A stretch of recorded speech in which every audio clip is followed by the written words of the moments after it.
Is AI overhyped? Hello everyone and welcome back. In this video I want to talk about if all the excitement you see when it comes to AI is a little bit too much. Now people are seeing the exponential growth of AI. People think that AI will change the world, and people think that AI will change the world really fast. In this video I want to comment on a few videos. Actually, I have this video from Joseph Carlson and this video from Aswath Damadoran, the Dean of Valuation, that are talking about the valuations of the big tech companies, what is expected, and why are all the valuations really high. Because they make very good points about what is happening in the whole AI ecosystem. So yeah, I think we can start. In case this is your first video from this channel, welcome. My name is Christophe Noor. I'm French. I've been investing in the stock market for almost a decade now, and I have achieved a performance of 25% per year. And it's always good to know what is happening in the ecosystem, especially now with AI, everything goes really fast. You want to know what is happening. It's really hard to follow everything, and this is why I'm making also this video. So instead of looking at everything, you can just have a condensed information, and I believe these two videos are very good. So I want to react to Joseph Carlson that is reacting to another video. It's a funny concept, but I'm sure you will love it. Okay, let's see what we have. On this stock before, but as of right now, it's not one that I'm interested in holding. Now, moving on, we get into the story of artificial intelligence and whether or not it's been eating software as a service companies. The storyline for a long time now has been that software as a service is dead because AI is going to replace it. It's going to make it easier to code and easier to replace these companies. And we've seen that being priced in the companies like Salesforce down to $230 per share. It's moving up a little bit over the past couple of days. We also see it into Adobe down to $300 per share. Then we also have ServiceNow, following the very same trend. It's gone down like crazy, but it's back up the past couple of days. And it seems like software may have hit its lows. In fact, a lot of people are suggesting that now is the time to jump into software companies because so much negativity has been priced in, and it may not be the case that AI is quite as good as it's been talked up to be. You have plenty of software companies that are down massively, and people think that all these software companies will get disrupted by AI, and people think that these software companies will just let the world eat their lunch. They will be completely disrupted and never fight back. Well, if you believe this, I'm afraid you will get surprised. Some companies will die, but some companies will integrate AI everywhere. And now you have a lot of movement when it comes to cloud work, and then some people that are automating their own chatbots and automating all their tasks. It raises the question, can you really create your own software? Can you create an equivalent of Adobe? Can you create your own equivalent of Salesforce, ServiceNow? Now you have vibe coding. Everyone can just put some prompts and create your own software. Will you really create your own software? I know a lot of people on YouTube, on Twitter, talk very positively about vibe coding and how it will replace all the software companies. But Twitter is not everybody. Twitter is not your average Joe. Twitter is a very niche segment of the population in FinTweet or on YouTube, all the videos you're watching on YouTube. If you go outside this ecosystem of FinTweet, of people that are talking about the stock market, very few people are vibe coding their own tasks in the world, which means for individuals, it's unlikely they switch and they create their own software. For professionals, it depends if the company is integrating AI everywhere or not.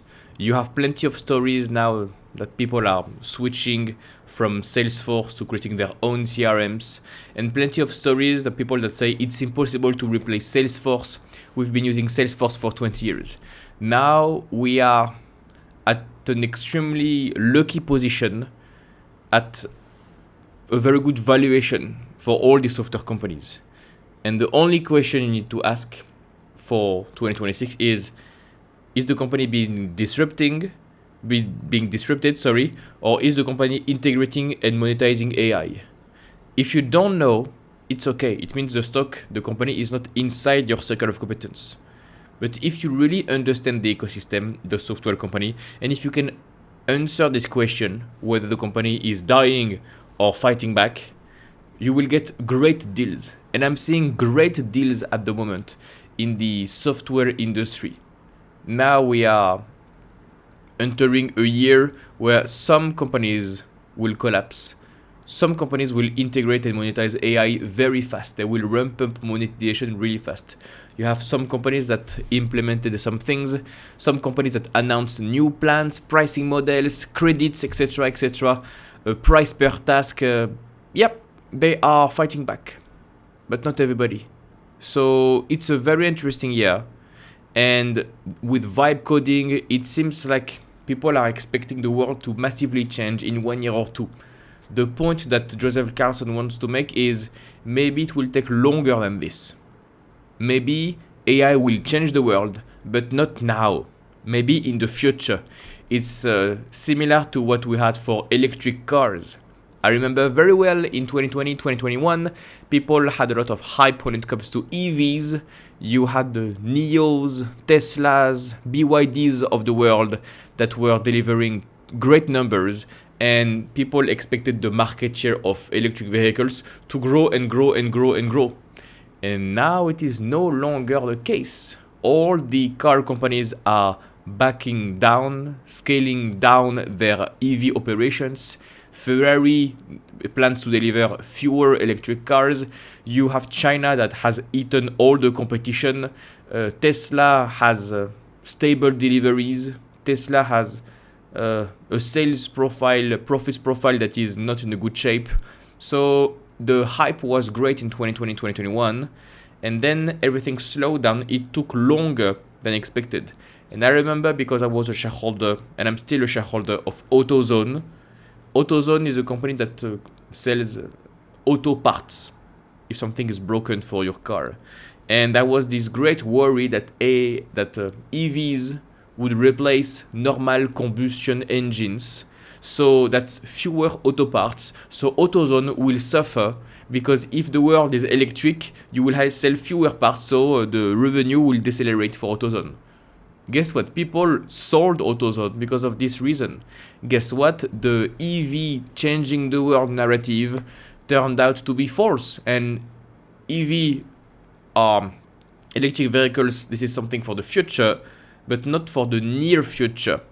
The growth rate has decelerated a lot. And maybe it will have the same phenomenon for AI. If you look at the growth rate for ChatGPT, when ChatGPT went from 3 to ChatGPT 4 to ChatGPT 5, the incremental improvements were decelerating. And now you don't have much of a difference between two different versions of ChatGPT. Everybody's fighting back. You have a little bit of Claude, a little bit of Gemini, but maybe things will slow down again. Maybe not. You never know what the future will look like, but it's quite likely that the hype we're seeing right now when it comes to software is overblown. By the way, if you want to become a better investor and improve your performance, I have a coaching program. It gives you the exact method I've used to generate 25% per year for almost a decade. More on that at the end of the video. Okay, let me continue the video. It may not be the case that artificial intelligence can replace ServiceNow and Adobe and Salesforce.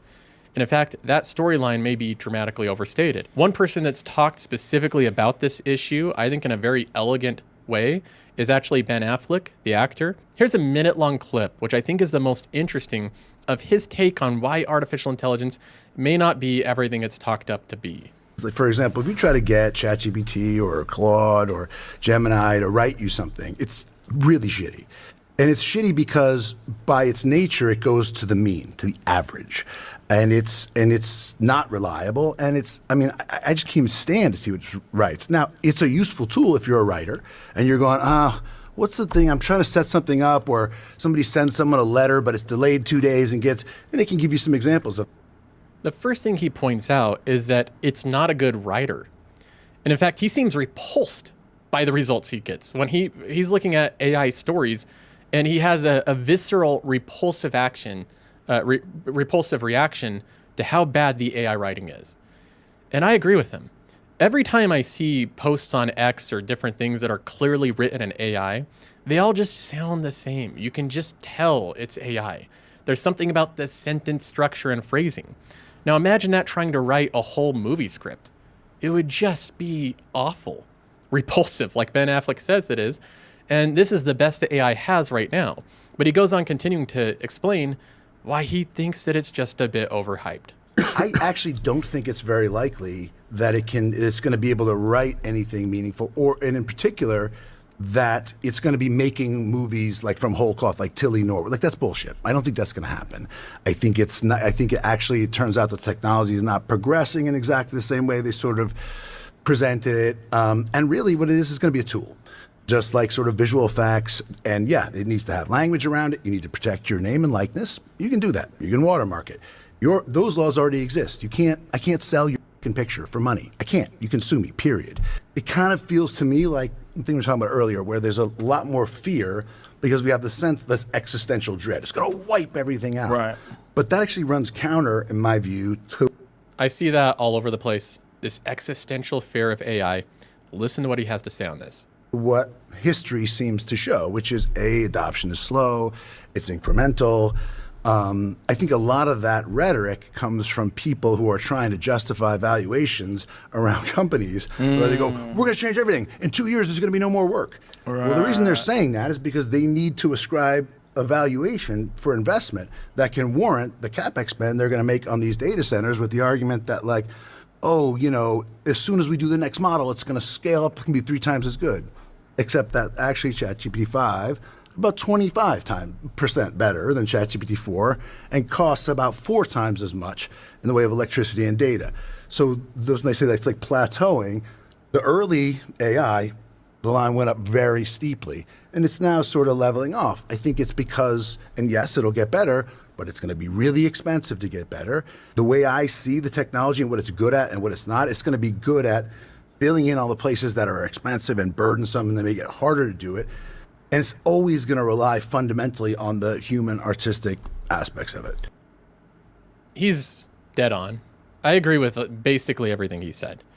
And AI, I've been saying for a long period of time, is not going to be some big existential threat that will get rid of every job. Like many of the CEOs and co-founders of Anthropic and many people are stating, it will be a tool that increases productivity some places. It makes it faster to do things, which makes companies more profitable. When companies get more profitable, they reinvest those profits into creating new businesses, which require more employees.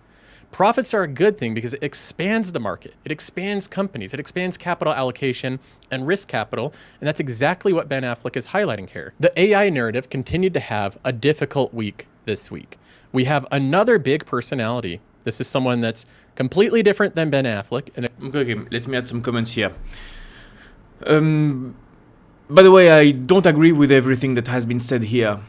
If you look at the productivity gains, yes, this is logarithmic and not exponential. It will decelerate when it comes to the growth, especially right now. Everybody is very enthusiastic, and it will decelerate. But the key argument here is that all the companies will become more profitable because of AI. And actually, I want to cross-read this with another video from Aswath Damodaran that says exactly the opposite. Choose your team, right? You have some companies that will be more profitable, some companies that will become less profitable because of better competition. If everybody implements AI, it will be a little bit costly, and it will allow you to reduce your prices. Who is the biggest beneficiary in the world? You and I, the customers. Same thing for the e-commerce, same thing for the internet. Plenty of companies went bust. Some of them won and became profitable, but a lot of them went bust. Who were the biggest beneficiaries? The customers. Real world people, the customers. And the Dean of Valuation thinks that it will be exactly the same for AI. The biggest beneficiaries will be people that consume all these technologies. And also, he's making a point about valuations. You want the big CEOs of Oracle, OpenAI, Anthropic to pump the numbers, to say they will change the world, to actually have an enormous valuation and justify these capacity needs, these data center projects. This is true. I'm a shareholder of Brookfield and I see this firsthand. These projects are huge, the promises are huge, and you start to see some cracks with Oracle right now. Maybe the data centers are not as good as expected. Maybe the demand is not as high expected. You start to see some cracks for ChatGPT and OpenAI with $1.4 trillion in capacity in needs and the revenue that is $100 million. So actually the business model of OpenAI right now is not good. And the only way OpenAI can survive is one, taking more debt, two, taking more money, capital from capital markets. So doing an IPO, you raise money because people give you money, because they become investors. So OpenAI, I will not be very confident in investing in them. I will not touch the IPO, that's almost for sure.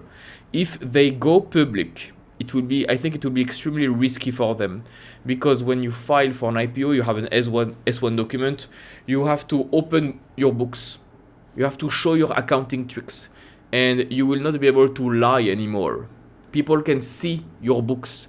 People will see all the shenanigans, all the operations you made in-house to fake the numbers, to change the data, all the adjustments. So maybe it will highlight some bad things for OpenAI if they go public. So it's not guaranteed that OpenAI goes public. If they want, they can stay private, stay hidden, close the books, and they keep raising money because they want fast promises that will change the world and taking more debt. That could be a scenario. It's not guaranteed that they go public. Now they are pumping the numbers and you have a valuation of what, $1 trillion? Maybe they may be tempted, but I'm not sure. Let's see what the Dean of Valuation is saying about valuations. The LLMs than you are with the two architecture companies. No. Because collectively, if you think about what LLMs do, there's really, if you look at ChatGPT or Grok or Gemini or Claude by itself, it's not a money-making device. You can charge a subscription, but it's not going to be enough to cover the huge costs. You got to figure out a way to make this a commodity that other companies need to produce products and services for customers. And that's the challenge. That's the part that's unknown. And that's where I think people are overreaching, because they think they can pull off stuff that I don't think on an expected basis they can pull off. So the bubbles are going to be more likely to be showing up in those sections. Many of those companies are still private, right? So the people are going to be holding the bag. It's going to be the VCs in that space who are making these bets right now on those companies. And rough numbers, OpenAI has raised at a $500 billion valuation, is rumored to attempt to be raising close to $1 trillion, $850 billion. Their annual run rate of their current revenue annualized is $20 billion. Estimates 2026 of $30 billion. So that's close to a 30 times forward price to sales. You also have the numbers of Anthropic and XAI. When you look at those numbers, what are you thinking? Collectively, they're overvalued. There will be a winner coming out of the space who might be worth what you're investing in right now. But if you took those companies collectively and you put your money on them, there's going to be a correction in that collective space. There isn't enough revenue in the end game to justify this kind of pricing for what is essentially part of the architecture. The LLMs are part of the architecture. They're not a product or service by themselves. So collectively, I think they're overvalued. Tell me what you mean when you said they're not a product by itself. Because, okay. There's a vehicle for products. Okay, great interview, by the way. Great interview. Okay, so all the valuations are really high, and the point from Ben Affleck is very true. You want to raise as much money as possible so you can justify your high valuations, and you will say everybody that you are changing the world. And by the way, in this interview, they say that Google is winning, by the way. They say that Google is winning because they have a huge ecosystem and they are creating Gemini the smart way. if you want to more information, you can watch this interview. Let me continue with the video from Joseph Carson. He will talk about Citadel. In a completely different industry, we have Ken Griffin, the CEO of Citadel, one of the largest hedge funds in the world, and listen to how he talks about AI. And again, this was the exact same week. Let's go ahead and just play this one. What AI has done is it has re-empowered the head of technology in every business in the United States. And it has pushed budgetary resources into the hands of the chief technology officer. So what you're seeing across American business is actually the impact of American businesses spending more on digitization writ large, of which AI is just one component. It's one component, but in some sense, it's the cover story that creates the space for American companies to really embrace technology in a much more profound way. Now, Ken Griffin believes that AI is a good thing because it's causing more resources in a company to get pushed to the tech side, more investment in tech. But he believes AI is more of like a marketing term. It's a cover story, giving companies excuses to spend more money on tech, but that tech spend is only partly AI. And it's a lot of just general tech spend. So Ken Griffin also doesn't believe all the money going into tech today is AI tech. A lot of it is just infrastructure and development that we already need. AI is giving companies a more reasonable excuse to invest more in technology. And then he goes, which begs the question, do you really think the margins will go up for all these tech companies? Literally, they have a cheat code to increase costs right now and say it's because of AI. But what is under the hood, nobody knows. So plenty of tech companies, I'm seeing this for plenty of companies actually, they are increasing their cost guidance and they say it's because of AI. Do you really think the margins will improve for all these companies? This is the point that Mr. Damodaran is saying here. Maybe the margins for many tech companies will go down. Everybody would want to go to find gold, You have a gold rush and it will cost a lot of money. And the margins will likely go down for many companies. The key here is to avoid these situations. I know what I will do with my portfolio. With my portfolio, I am invested in some companies that are using AI and I'm monitoring the costs. And for some companies, AI will help reaccelerate revenue and minimize the costs. I have a company in my portfolio called MSCI. They create the benchmark, the MSCI World, and they have an analytics part. Anyway, they stopped hiring because of AI. So the number of employees is now stable. The margins are increasing because the costs are going down because they stopped hiring because of AI. Okay, so you have some companies that are actually helped by AI. But if you look at all the other tech companies, many of them are decreasing the margins. Actually, Amazon and all their robotics investment will maybe have spectacular margins in the future. You will have many more robots than humans working at Amazon in a few years. And you will have a productivity gain that will be huge for Amazon, so the margins can be stratospherically high. Goes on further, giving a more damning take on artificial intelligence and especially the valuation of these companies, very similar to what Ben Affleck said. We'll listen to Ken Griffin's thoughts on this subject as well. Generative AI.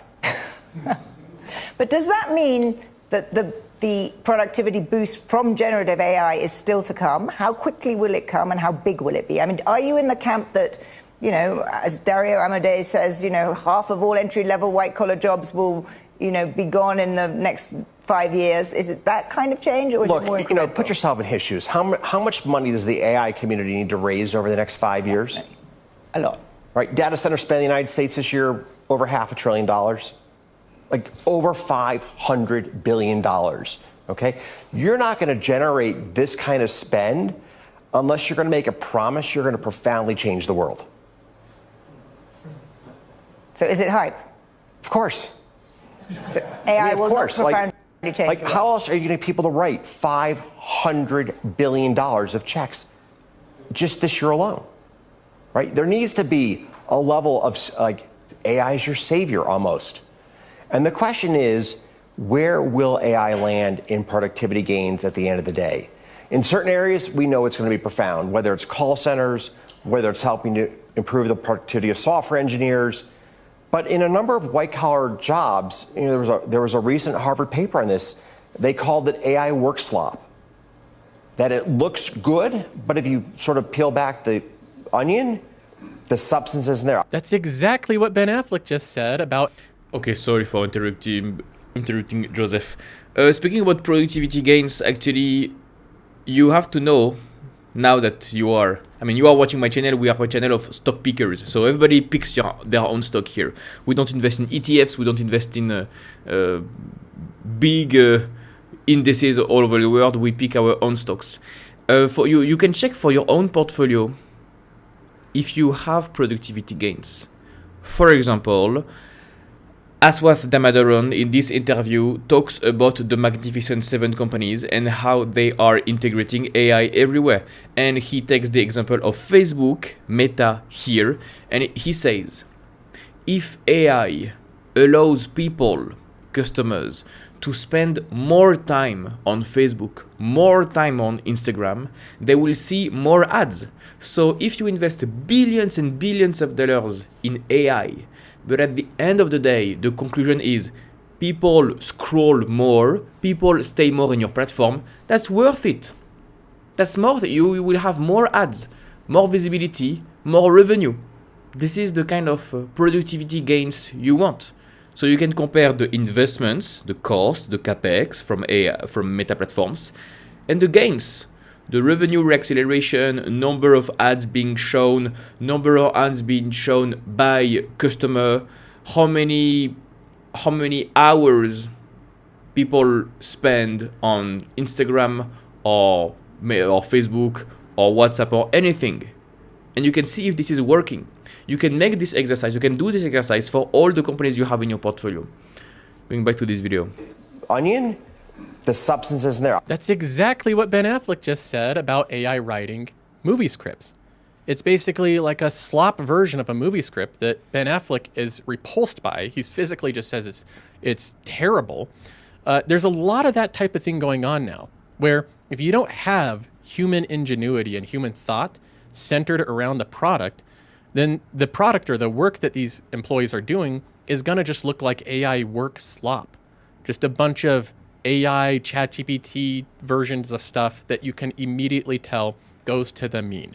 There's nothing special about it. There's nothing unusual about it. There's nothing unique about it. And you see that in all facets of activity. There needs to be humans behind this work. Now, finally, we get to Workday. This is a SaaS company, which is in the direct crosshairs, the target of AI companies. So he's the CEO running a company that AI is supposed to be devouring and eating away their customer base.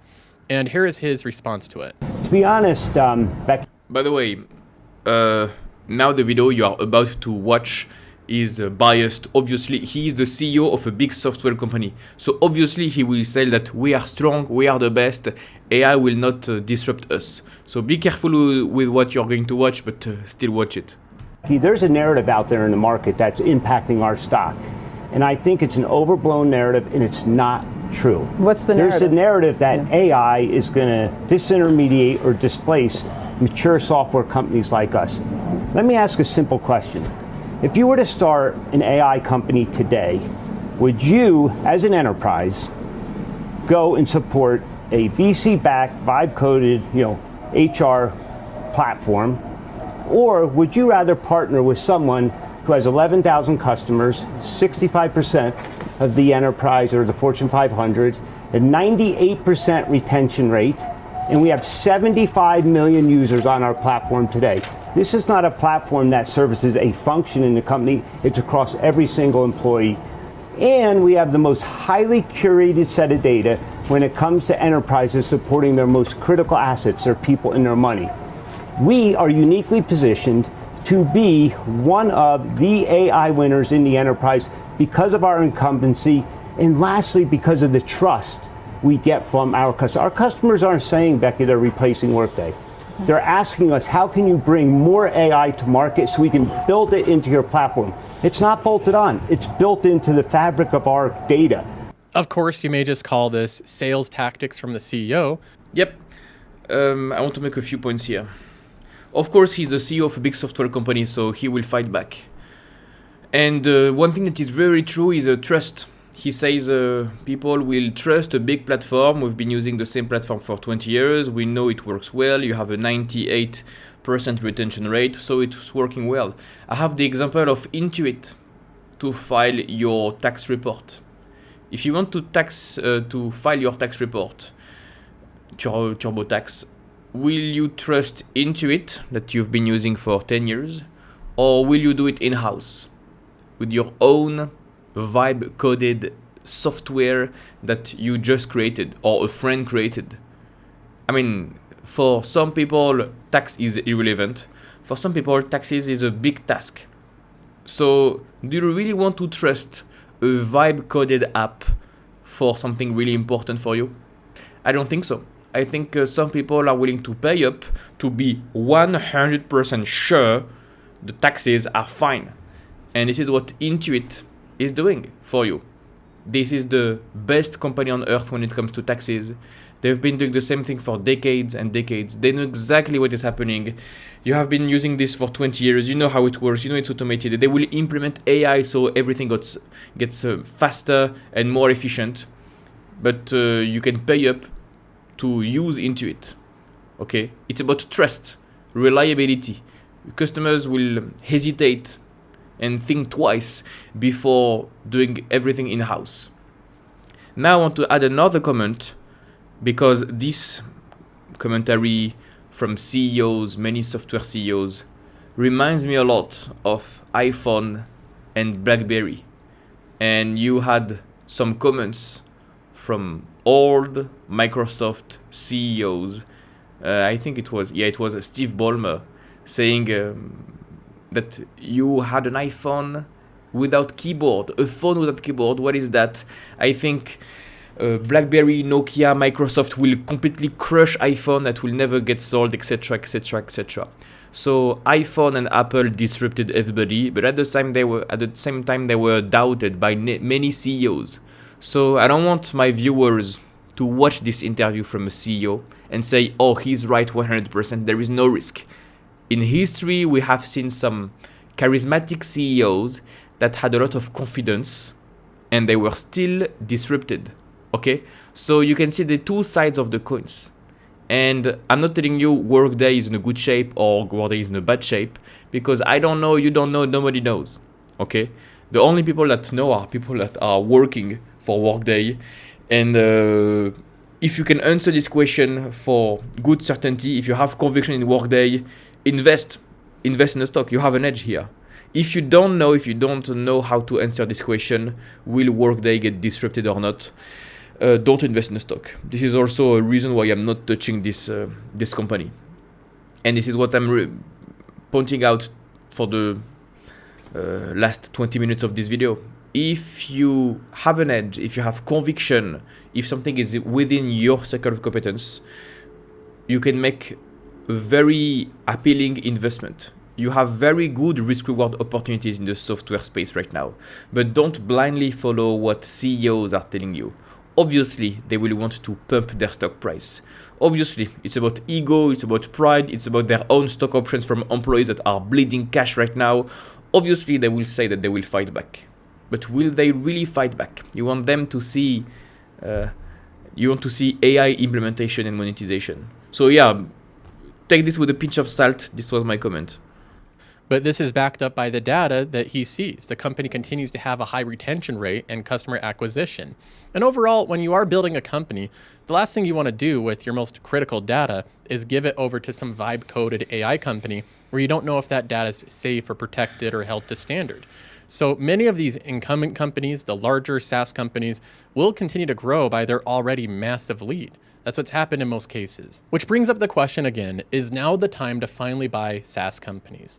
I don't know if this is the ultimate low, but I do believe we're getting to that boiling point where it may be time to look at these companies once again. Now let's go ahead and move on to what I call the win of the week. Okay, great video from Joseph. Wonderful. Yeah, for those who are hesitating, I recently bought Adobe. Out of all the software stocks, I bought Adobe so Photoshop Suite, an ecosystem for creative people, and I bought Fortinet, which is a software company in the cybersecurity space. They have hardware, they have software, but the stock has been killed recently. So yeah, all the software companies are down, and I made my decision, and I bought more Fortinet, and I bought more Adobe. These are the two picks that I have conviction on. I believe I have an edge here. These are inside my circle of competence. And I think these are very appealing risk-reward opportunities that can generate more than 15% per year. Okay? Don't blindly follow me into this trade. Do your own due diligence. But these are the two picks that I'm choosing for my portfolio. Okay, that's it for today. See you tomorrow. Bye-bye. If you like this content and you want to go deeper, I have a coaching program. In this program, you will learn the strategy I use to outperform the market. You will learn how to find winning opportunities. You will learn how to properly value stocks, when to buy, when to sell, so that you can build a strong portfolio with great companies. Additionally, inside the program, you will have access to an exclusive community of like-minded investors, and you will also have access to my personalized guidance to reach your investing goals. Click the first link in the description to get more information. You will get a video, a short video that explains how everything works, completely for free. No need for your email address, just click the first link in the description and I'll see you on the other side.